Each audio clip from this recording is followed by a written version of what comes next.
এইগুଳାଟା ଏଟାକୁ ନେଇକି ଯିବା ଘରେ ଖାଇବା ପାଇଁ ଦେବା ତାପରେ ଦେଖିବା ଆଉ। ଛୋଟ ଚଢ଼େଇଟା ଦେଖୁଛନ୍ତି ପୁରା ଛୋଟ ଚଢ଼େଇଟା ଯଦି ୟା ନାଁ କିଏ ଜାଣିଥିବେ କମେଣ୍ଟ କରିକି ଜଣେଇବେ। ଆକ୍ଚୁଆଲି କ'ଣ ଖାଇବାକୁ ବି ଦିଆଯିବ ମୁଁ ଜାଣିନି, ନେଟ୍ ଦେଖାଇବ ଦେଖୁଛନ୍ତି ନା ପୁରା ଟିଞ୍ଚଟା। ସମସ୍ତଙ୍କୁ ଗୁଡ୍ ମର୍ଣ୍ଣିଂ ଏବଂ ନମସ୍କାର। ନୂଆ ବ୍ଲଗ୍ରେ ଆପଣମାନଙ୍କୁ ସୁସ୍ୱାଗତ।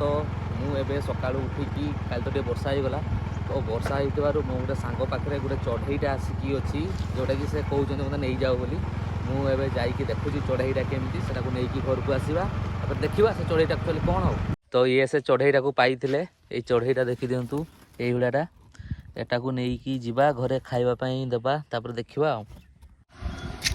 ମୁଁ ଏବେ ଘରକୁ ଆମ ପହଞ୍ଚିଯାଇଛି। ବାହାର ସ୍କୁଟି ପାର୍କିଂରେ ଲଗେଇ ଦେଇକି ଏହାକୁ ନେଇକି ଆକ୍ଚୁଆଲି ଚଢ଼େଇଟାକୁ ରଖିଦେବା। ମୁଁ ଗୋଟେ ପିଞ୍ଜରା ଅଛି ଚଢ଼େଇ ପାଇଁ ଯେଉଁଟା, ସେଇଠି ରଖି ଦେଖିବା ଦିନେ ଦୁଇ ଦିନ ୟାକୁ ଖିଆପିଆ ବି ଦେବା। ଯଦି ଖାଇଲା ହେଲେ ରହିବ, ଯଦି ନ ଖାଇଲା ହେଲେ ବି ଛାଡ଼ିଦେବା। ଯେଉଁ ଖାଇଲା ପରେ ବି ଦିନେ ଦିନେ ଆଗେ ଆକ୍ଚୁଆଲି ୟାକୁ ଖାଇବାକୁ ଦେବା, ତାପରେ ଖାଇବାକୁ ଦେବା, ତାପରେ ବି ୟାକୁ ଛାଡ଼ି ଦେଖିବା। ଯଦି ପିଞ୍ଜରାରେ ସେ ନିଜ ଆଡ଼ୁ ରହିଲା ରଖିବା, ନହେଲେ ଯଦି ଉଡ଼ିକି ପଳେଇଲା ପଳେଇବ ଆଉ।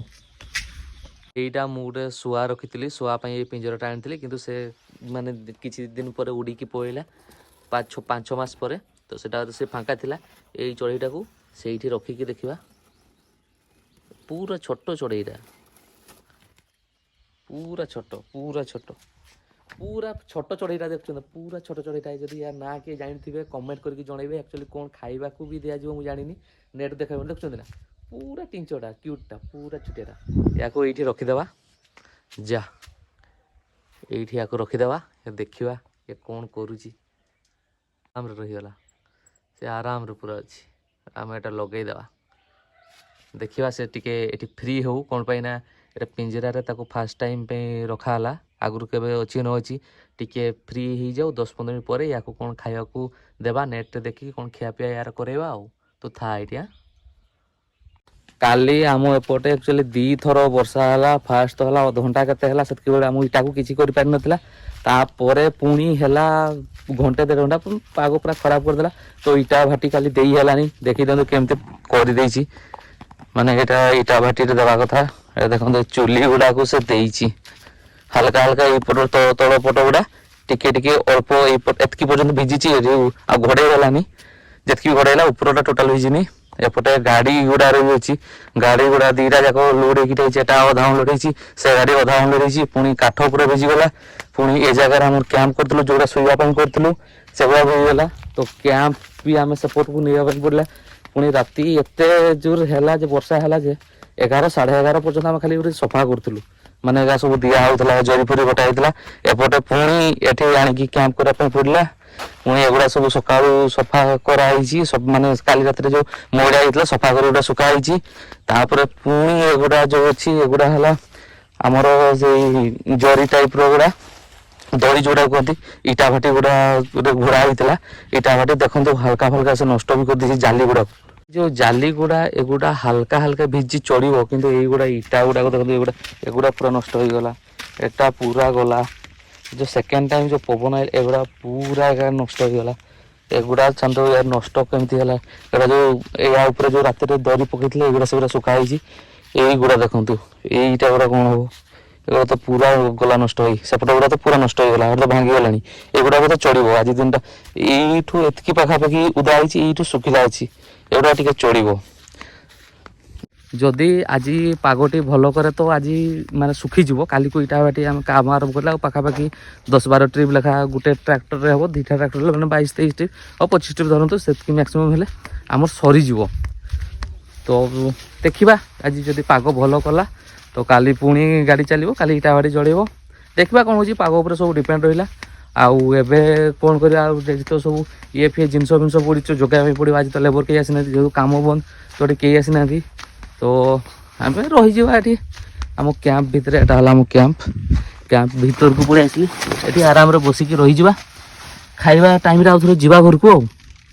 ମୁଁ ସେ କ୍ୟାମ୍ପ ଭିତରେ ବସିଥିଲି। ମୁଁ କହିଲି ଖାଲି କାହିଁ ବସିବା, ଯେଉଁ ଚଢ଼େଇଟା ମୁଁ ନେଇକି ଆସୁଛି ତାକୁ ଆକ୍ଚୁଆଲି ତାର ଫଟୋ ମୁଁ କିଛି ମାନେ ମୋ ଫୋନ୍ରେ ଉଠେଇଥିଲି। ତ ସେଗୁଡ଼ାକୁ ଗୁଗଲ ସର୍ଚ୍ଚରେ ସେଟା ସର୍ଚ୍ଚ କରି ଦେଖିବା ଆକ୍ଚୁଆଲି ଚଢ଼େଇଟା ନାଁ କ'ଣ। ଏଇଟା ହେଲା ମୁଁ ଉଠେଇଥିଲି, ମୋର ଗୋଟେ ଯେଉଁ ଫଟୋ ଉଠେଇଥିଲି, ଏଟା ଦେଖିବା। ତାପରେ ଗୁଗଲ ସର୍ଚ୍ଚରେ ମାରିଦେବା, ତଳକୁ ସ୍କ୍ରୋଲ କରିଦେବା ତଳକୁ ସ୍କ୍ରୋଲ ଓ ଏଟା ହେଲା flame robin. The flame robin is a small present Australia ଏ ଇଏ ତ ନୁହେଁ ବୋଧେ, ଇଏ ତ ପ୍ରାୟ ନୁହେଁ ଫ୍ଲେମ୍ ରବିନ୍। ନେଟ୍ରେ ତ ଗୁଗଲ ସର୍ଚ୍ଚ କଲାବେଳେ ଏଇ ନାଁଟା ବାହାରୁଛି ଫ୍ଲେମ୍ ବୋଲି। ଦେଖିବା ଏହାକୁ ଆମର ଯେଉଁ ନର୍ମାଲ ଆମେ ଯେଉଁ ଆମର ଇଣ୍ଡିଆରେ ଯେଉଁ ଖାଇବା ପିଇ ଦେଉ ଆମର ଇଏ ଯେଉଁ ମାନେ ସବୁ ପକ୍ଷୀ ଗୁଡ଼ାକୁ, ତ ୟାକୁ ସୁଲା ଫୁଲା ଦେଇକି କି କ'ଣ ଦେଇକି ଦେଖିବା ଇଏ କେଉଁ ଜିନିଷଟା ଖାଉଛି। ଏ ତ ଫ୍ଲେମ୍ ରବିନ୍ ନା କ'ଣ ବୋଲି ନାଁ ବାହାରିଲା, ତାପରେ ଦେଖିବା ଏଟାକୁ କ'ଣ, ଏ ତ ମୁଁ ବୁଝିପାରୁନି। ଏ ତ ଅଷ୍ଟ୍ରେଲିଆ ପକ୍ଷୀ ବୋଲି ଲେଖା ବାହାରୁଛି ଗୁଗଲରୁ ଆମର।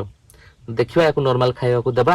ତ କେତେ ଟାଇମ୍ ହେଲାଣି 10:45 ହେଲାଣି, ଆଉ ଘଣ୍ଟେ 1.5 ଘଣ୍ଟା ରହିବା, ତାପରେ ସେ ତାକୁ ବି ଛାଡ଼ିକି ଆସିଛି, ସେ ଟିକେ ସେ ପିଞ୍ଜରା ଭିତରେ ଫ୍ରି ହେଇଯାଉ, କିଛି ଖାଇବାକୁ ଦେବା, ଦେଖିବା ସେ କେଉଁ ଜିନିଷଟା ଖାଉଛି ନ ଖାଉଛି। ଭିଡ଼ିଓରେ ବନି ରୁହନ୍ତୁ। ମୁଁ ବୁଝିପାରୁନି ଆକ୍ଚୁଆଲି ଯେ ସେଇ ଯେଉଁ ପକ୍ଷୀଟାକୁ ଆଣିଛି ସେଟା ଆକ୍ଚୁଆଲି ଖାଇବାକୁ ନେଟ୍ରେ ଦେଖେଇଲା ବେଳକୁ ଥରେ ବାହାରୁଛି ଅଷ୍ଟ୍ରେଲିଆ ପକ୍ଷୀ, ଥରେ ବାହାରୁଛି ଆମର ଇଣ୍ଡିଆନ୍ ବାର୍ଡ଼ ବୋଲି। ତ ମୁଁ ଜାଣିପାରୁନି, ତ ସେଥିପାଇଁ ମୁଁ ଗୋଟେ ଜାଗାରେ ଏଟାରେ ଦେଇଛି ଆମର ଯେଉଁ ଚାଉଳ ଗୁଡ଼ା ଦେଇଛି, ଆଉ ଏଟା ଗୋଟେ ସୁଲା ଗୁଡ଼ା ଆଣିଛି, ସୁଲା ଗୁଡ଼ା ତାକୁ ଛଡ଼େଇକି ଦେବା, ଦେଖିବା ସେ ଖାଉଛି ନ ଖାଉଛି। ଯଦି ନ ଖାଇଲା ମୁଁ ପିଞ୍ଜରାଟା ଖୋଲିଦେବି, ମାନେ ତାର ଯେଉଁ ଲକ୍ଟା ଖୋଲିଦେବି, ସେ ରହିବ ପଳେଇବ। ଯଦି ନ ଖାଇଲା ତ ଆଉ ରଖି ହେବନି ନା। ତ ଦେଖିବା ଏଟା ସେ ଖାଉଛି ନ ଖାଉଛି ଏଇ ଜିନିଷ ଗୁଡ଼ାକୁ ଦେଖିବା। এইগুଡ଼ା ତାକୁ ଖାଇବାକୁ ଦେବା ପାଇଁ ଯାଉଛି, ସେ ଶୋଇଛି ବୋଧେ, ତାକୁ ଖୋଲିକି ଦେଖିବା। ଏଟାକୁ ଫାଷ୍ଟ ସେଠି ରଖିଦେବା ଯେଉଁ ଡବାଟାରେ ତାକୁ ଆଣିଥିଲି, ତାକୁ ଦେଖୁଛି ଦେଖୁଛି ଦେଖୁଛି। ଠିକ୍ ଅଛି ବାବା, ତୁ ଟିକେ ଖାଇଦେ। ହଁ ଦେଖୁଛି, ଏଇ ଜାଗାରେ ତାକୁ ପାଣି ଦେଇଛି, ପାଣି ବୋଧେ ହାଲକା ପିଇଛି, କାହିଁକିନା ଫୁଲ୍ କରିକି ଦେଇଥିଲି। ପବନ ଫବନ ହେଇନି ମାନେ ହଲିନି, ସେ ବୋଧେ ହାଲକା କିଛି ଖାଇଛି। ୟାକୁ ଦେଖିବା, ଏଇ ଚୋପାଟା ଦେଇକି ଦେଖିବା ଯଦି ଖାଇବ ହେଲେ।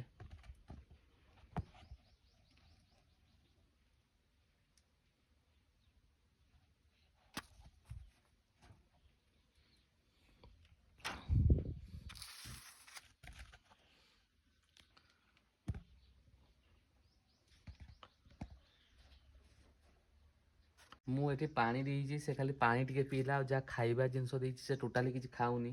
ତ ମୋତେ ବି ଆଉ ୟାକୁ ରଖିବାକୁ ଇଚ୍ଛା ହେଉନି, କାହିଁକିନା ସକାଳୁ ଆଣିଥିଲି, ସେ ଯଦି କିଛି ନ ଖାଇବ ତାହେଲେ ତ ଏଠି ରଖିକି କିଛି ଲାଭ ନାହିଁ। ମୁଁ ଭାବୁଥିଲି ଦିନେ 2 ଦିନ ସେ ଖାଇବ, ତାକୁ ଠିକ୍ ଲାଗିଲା ପରେ ତା ଦେହ ଯେହେତୁ କାଲି ସେ ବର୍ଷାରେ କୁଆଡ଼େ ଉଡ଼ିକି ଉଡ଼ାକି ଆସିକି ବସିଛି, ତ ସେ ଖାଇଥିବ ନ ଖାଇଥିବ। ମୁଁ ଭାବିଲି ସେ 2 ଦିନ କେତେ ରଖିବି, ସେ ଖାଇବ, କିନ୍ତୁ ସେ ଦେଖନ୍ତୁ ସେ କିଛି ଖାଉନି। ତ ମୁଁ ଭାବୁଛି ଏ ପିଞ୍ଜରାଟାକୁ ଆଉ ଲଗେଇବାନି, ଏଟାକୁ ଫାଙ୍କା ଏମିତି ଛାଡ଼ିଦେବା। ସେ ଯଦି ଖାଇକି ତାର ଯିବ, ଯେତେବେଳେ ଯିବା କଥା ଯିବ, ତାକୁ ଖାଇବା ଦେଇଦେଇଛି, ପାଣି ଦେଇଦେଇଛି। ଯଦି ଏଇ ଜିନିଷ ଗୁଡ଼ା ସେ ଖାଏ, ତା ଖାଇକି ଯିବ, ନହେଲେ ତା ଉଡ଼ିକି ପଳେଇବ। ଆଉ କ'ଣ କରିହେବ, ଯେତିକି ମୋ ଦ୍ୱାରା କରିହେବ କି ଯେତିକି ମୋ ନଲେଜ୍ ଥିଲା ସେଇ ଜିନିଷ ଗୁଡ଼ା ମୁଁ କରୁଛି, ଆଉ ତାଠୁ ଅଧିକ ମୁଁ ଆଉ କ'ଣ କରିପାରିବି। ତ ଆଜି ହେଉଛି ଶନିବାର, ଆମର ଆକ୍ଚୁଆଲି ପ୍ଲାନ୍ ଥିଲା ଯେ ଆମେ ରବିବାର ଦିନ ଆମର ଇଟା ଭାଟି ଜଳେଇବୁ, କିନ୍ତୁ ଇନା ପୁଣି ନ୍ୟୁଜ୍ରେ ଆସିଲା ଯେ ଆଉ ପୁଣି 48 ଘଣ୍ଟା ନା କେତେ ବର୍ଷା ଅଛି। ତ ସେଥିପାଇଁ ଆମର ଆଜି ଲେଟ୍ରେ ବି ଭାଟି ଷ୍ଟାର୍ଟ ହେଇଛି, କିନ୍ତୁ ଆମେ ଷ୍ଟାର୍ଟ କରିଦେଲୁ, ଆଜି ଭାଟି ଦେଇଦେବା। ତ ମୁଁ ଏବେ ଯାଉଛି ଚିଲ୍ଦାକୁ ମାଂସ ଆଣିବି, ଆମେ 30 ଜଣ ଅଛୁ, ତ ସେ ମାଂସ ଆଣିବା ପାଇଁ ମୁଁ ଯାଉଛି। ଆମେ ଏବେ ଯାଇଥିଲୁ 2 ଜଣ ଚିକେନ୍ ଆଣିବା ପାଇଁ, 12 କେଜି ଆମର ଅଛି, ଆମେ ଲୋକ ଅଛୁ 28 ଜଣ। ଏବେ ଚିକେନ୍ ନେଇକି ଯାଉଛୁ, ତାପରେ ରୋଷେଇ ହେବ, ସବୁ ଭିଡ଼ିଓରେ ଆପଣଙ୍କୁ ଦେଖାଉଛି, ବନି ରୁହନ୍ତୁ ଭିଡ଼ିଓରେ। ଏବେ ଆମର ଚୁଲି, ଏବେ ଏଠି ମାଂସ କଟା ଚାଲିଛି, ସବୁ ମାଂସ ଗୁଡ଼ାକୁ ଏଠି କାଟି ଦେଉଛୁ। ତାପରେ ମାଂସ କାଟି ସାରିଲା ପରେ ୟା ଉପରେ ଟିକେ ହଳଦୀ ଦେଇକି ତାକୁ ଟିକେ ଘାଣ୍ଟି ଦିଆହେବ। ତାପରେ ହଳଦୀ ଘାଣ୍ଟିଲା ପରେ ଏଇଠି ଆମର ଗୋଟେ ଚୁଲାଟାରେ ବସିଛି, ଆମର ଯେଉଁ ଭାତ ବସିଗଲା। ତାପରେ ଏବେ ଆମର ମାଂସ କଷା ବି ଆରମ୍ଭ ହେଇଗଲା, ଦେଖନ୍ତୁ ଭିଡ଼ିଓରେ ଆପଣ। ଏବେ ଆମ ଚୁଲିରେ ଆମେ ନିଆଁ ଲଗାଇ ଦେଇଛୁ, ଆପଣ ଦେଖିପାରୁଥିବେ 2ଟା ଚୁଲିରେ ନିଆଁ ଲାଗିଛି। ଆର ଗୁଡ଼ାରେ ନିଆଁ ଆସ୍ତେ ଆସ୍ତେ ଆମେ ଲଗାଇବୁ, ଗୋଟେ ଉପରେ ଗୋଟେ ଲଗାଇବୁ।